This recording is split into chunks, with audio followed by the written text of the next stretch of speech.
Utah.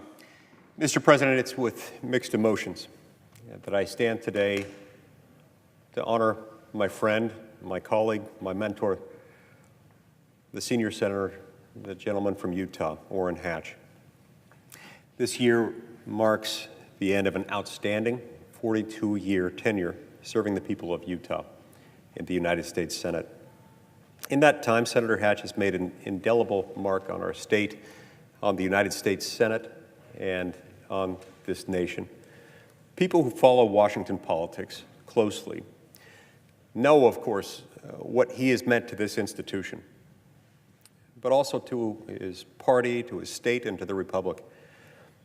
But for those of us from Utah, Orrin Hatch is more than just a prominent name in the news. He's a towering political figure, not only of his generation, but also of the generations that have come along in his wake and that will follow. Many Utahns can't remember a time before Orrin Hatch was serving, leading, and speaking out for us in Washington. One of the great privileges of my young life was the opportunity to serve as his page when I was a teenager. He was, then as now, one of the leaders of the Senate. Not only a political role model, but a role model, period. Outspoken, but always thoughtful. Honest, always gentle. Tough when he had to be, and kind even when he didn't have to be. One of my fondest memories of Senator Hatch was something that occurred a couple of years after I was his page. I was maybe 18 years old or so. I was in Salt Lake City attending the semi-annual general conference of the Church of Jesus Christ of Latter-day Saints in the Tabernacle at Temple Square. I happened to be sitting with my family, with my parents and siblings, just a row between Senator Hatch and his family. Toward the end of the meeting, it was time for Senator Hatch to catch his plane to go back to Washington, where he was representing our state so faithfully. When he turned around and saw me there, he stopped, recognizing me. He took the cufflinks right off of his shirt. They had the seal of the United States Senate on them, and he handed them to me as a gift. I felt like, and was in that moment, the luckiest kid in the world. I felt just like a rock star had handed me his guitar after a sold-out concert. That's how I felt at conference that day. But of course, the career of Orrin Hatch stretches back much further than that. In 1976, the political landscape of the United States was very different than it is today. We were plagued at that time with double-digit inflation, high interest rates, growing unemployment, and diminishing military. America was still reeling from the war in Vietnam and from the Watergate scandal. At the same time, Congress was rapidly expanding the federal budget with little or no regard for the future debt it was racking up.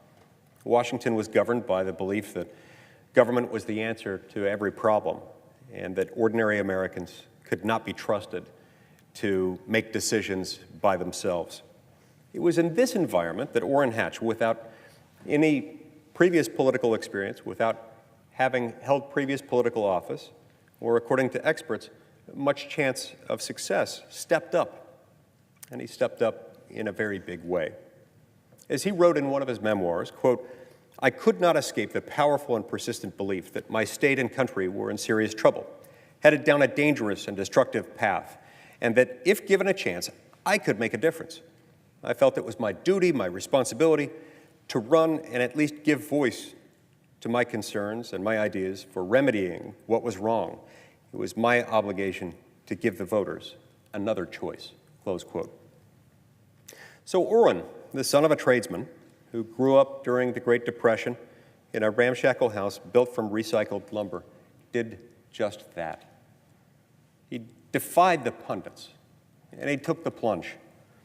From his first campaign in 1976, Orrin understood that Utahns wanted the country to go in a different direction, and he was ready to offer his service and the full energy of his heart and devotion to that noble cause.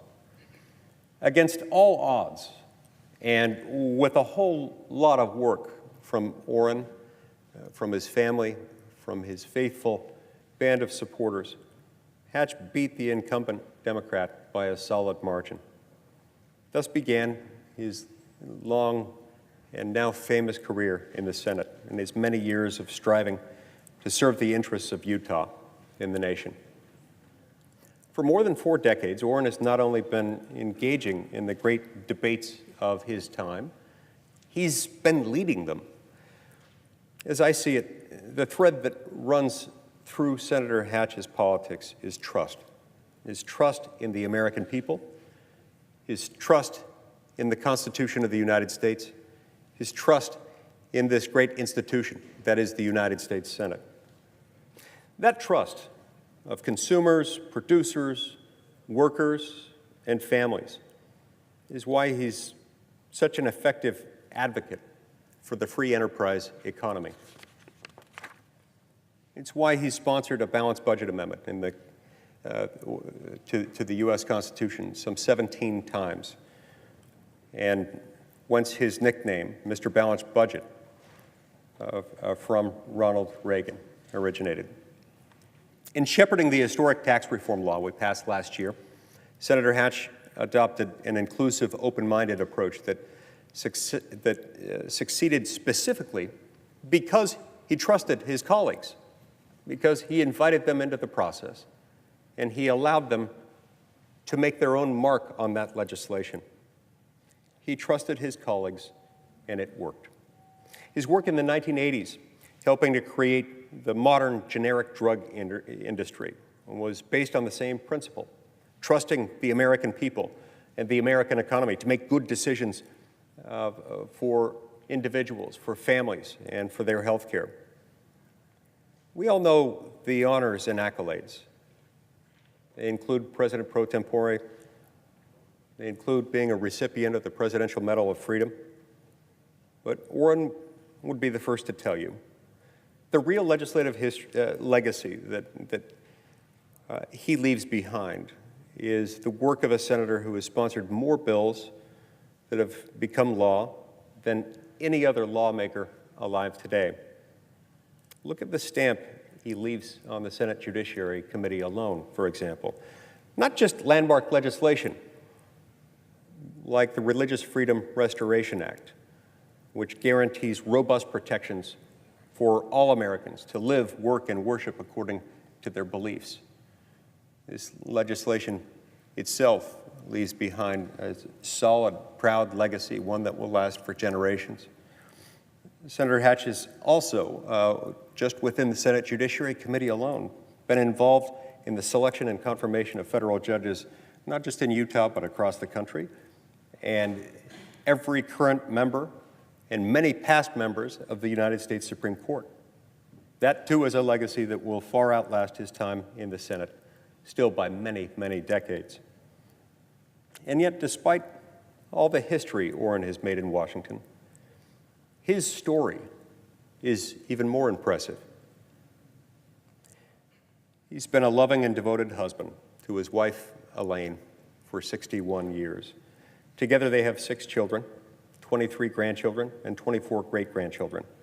They are his proudest achievements, and he credits their love as his key to success.